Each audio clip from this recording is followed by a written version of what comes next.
I'll be honest with you. I've done a lot of partying in my day.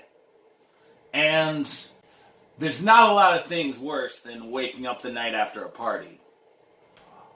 But one thing that is worse is waking up after a long night of partying with a big pile of shit in your tent.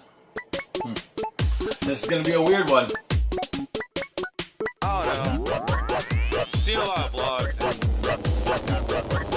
I'm pretty sure these are the base vlogs. These are the base vlogs, and this channel is a combination of music festival, music culture related content, and of course, general weirdness. So, if any of that sounds of interest to you, like and subscribe. Because for this video, I am going to tell you 5 of my most embarrassing drunk stories. So I guess now is as good of a time to start as any. So, I guess the best place to start is with the most recent. And the most recent embarrassing drunk story happened at Basewoods Music Festival. I went with one of my friends to hear some new music, dance, and enjoy some good times. And I'll admit, have a few beers. And after the first day at Basewoods, I was having an incredible time. So the second night, I really turned up. I grabbed all the booze out of the car, started sharing with people, drinking as much as I could, and having an incredible experience, dancing and laughing with everyone there. There came a point in my alcohol roller coaster that I decided I kind of wanted to talk to some of the girls that were there. I was friendly enough. I was never shy, so why not say hi, right? There was quite a bit of dancing going on, so I figured that was my best option. I should get involved in some of this dancing.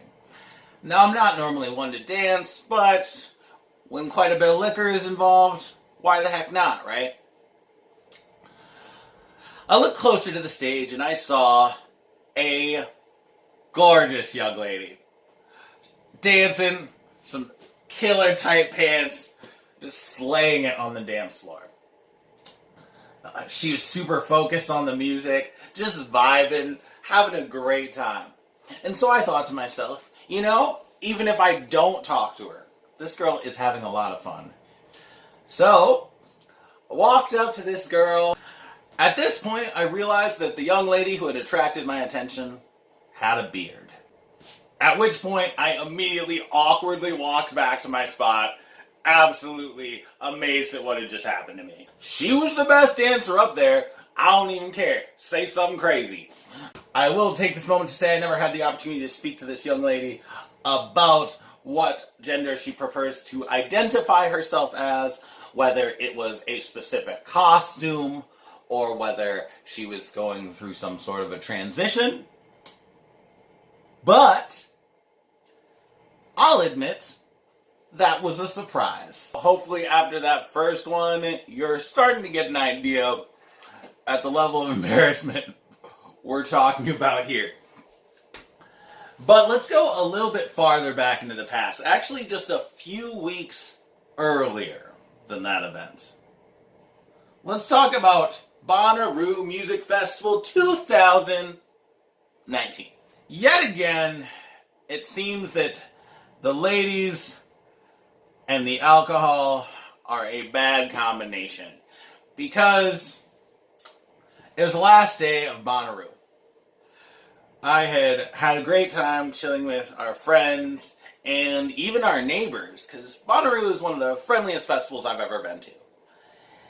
And as the days had worn on, I developed a little bit of a crush on this short, sweet lady who happened to be camped right next to us. And she had just been super awesome to talk to the whole time I'd been in Bonnaroo. So when her and her friends asked me to come with them to a place called Where in the Woods, a super cool tucked away stage at Bonnaroo that seems to have kind of an electric foresty vibe to it, I was jacked.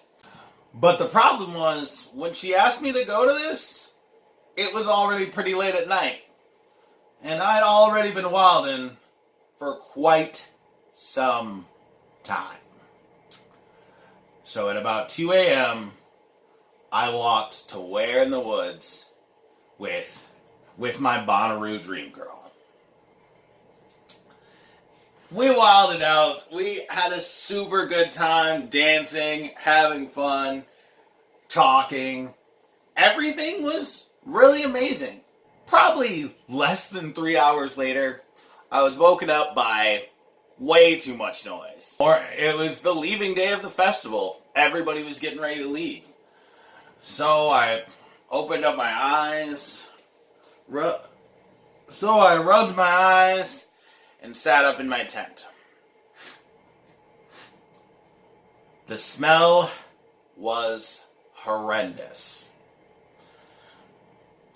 Apparently, due to an alcohol consumption level that would not be recommended to any human being on earth ever. Not safe. Not smart. Not cool.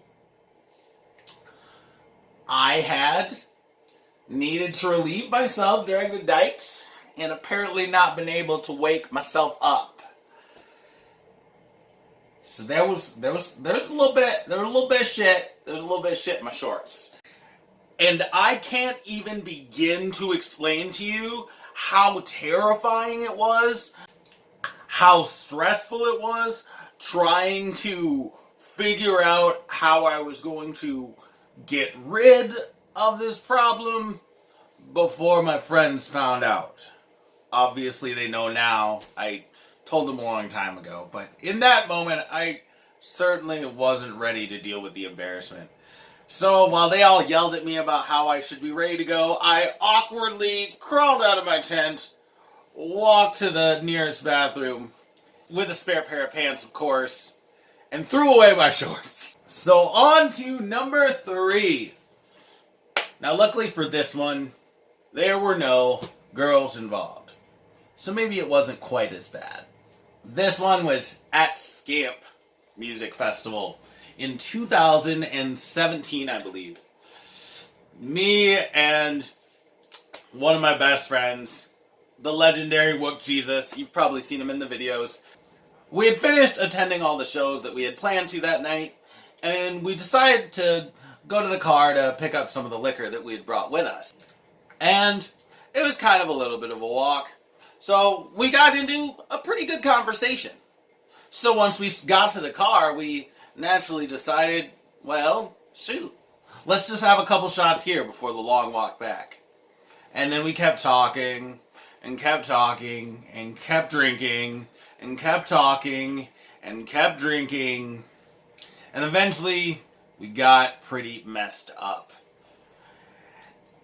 And at a certain point and of course when you're drinking like that, one thing that's bound to happen is you're eventually going to have to go to the bathroom. There weren't really any porta potties in the parking lot, so I figured I'd just pee in between 2 cars. Not a big deal, right? Well, it kind of was, because the problem was Wook Jesus had the same idea, so he started pissing. And naturally, keep our conversation going, and he couldn't really hear me facing the opposite direction. So I turned myself around. The only problem was I was so drunk that I didn't realize that by turning myself around, I ended up peeing into the car.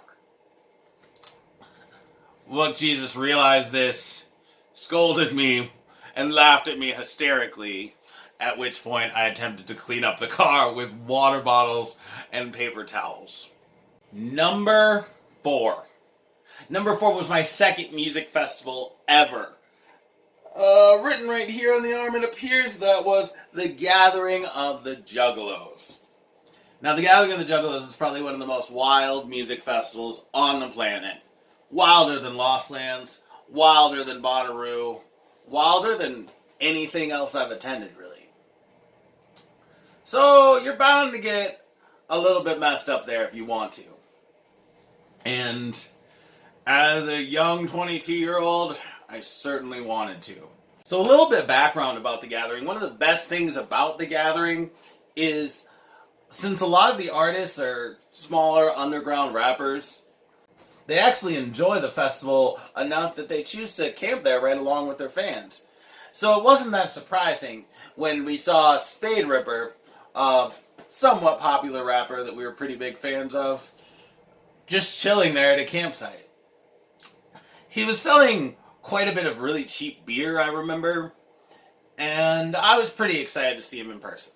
So naturally, I got an autograph, started chatting, we were buying beers from him, and I watched as all of his friends played dice.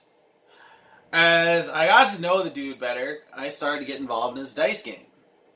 And my friend said, yeah, we're actually going to head back to camp, it's getting kind of late. So I told him to go ahead and go, that I was fine on my own. Which turned out to not be true. Because although I don't remember many of the events of that night, I am really glad I was responsible enough to leave most of my money in the car. Because I woke up without anything on me except for my cell phone. And except for my cell phone, because I had apparently slept on the ground for the entire night. It wasn't too big of a deal. Luckily, the gathering is a super friendly place, so I was able to get some water from a neighbor. I'd been sleeping for at least a good 8 hours. And surprisingly, after I got rehydrated, I was pretty well rested. So, I guess you could call it a win-lose situation.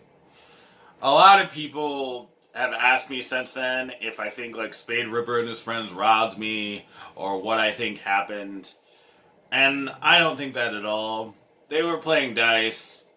I'm pretty sure that I just continued to gamble until I spent all my money and then passed out. And I'm pretty glad I didn't bring all my money, which is a good festival tip for all of you out there. Do not bring all of your money with you at all times, because if anything happens, whether you just drop something or whether you get robbed, you want to have extra money to fall back on. Number 5. Number 5 is one that actually didn't happen at a festival.